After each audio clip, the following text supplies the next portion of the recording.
Сегодня, дорогие братья, затронули такую тему, как время и дни, проходящие мимо нас. Говорим Новый год, новый месяц, новый день. А что это все? А это часть нас. Как сказал великий табиин, ученый Аль-Хасан Аль-Басри: «О человек, о сын Адама, ты – это твои дни. Ты – это твои дни. И когда уходят дни твои, уходит часть тебя. И с каждым новым днем мы должны понимать, что наша жизнь становится все короче, короче и короче. И время, которое нам дано Всевышним Аллахом Субханаху ва Тааля, оно сокращается, сокращается и сокращается.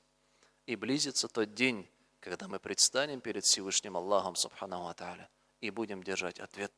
И поэтому Всевышний Аллах Субханаху ва Тааля нам напоминает об этом дне и говорит: «Хатта ида джаа ахадахум аль-мауту каля рабби рджиун». И когда к одному из них придет смерть, он скажет: «О мой Господь, верни меня». Верни меня к жизни. Для чего?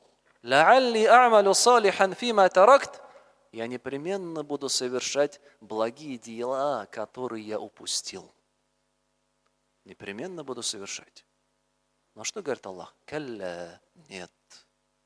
Нет, возврата нет. Это лишь слова, которые человек произносит.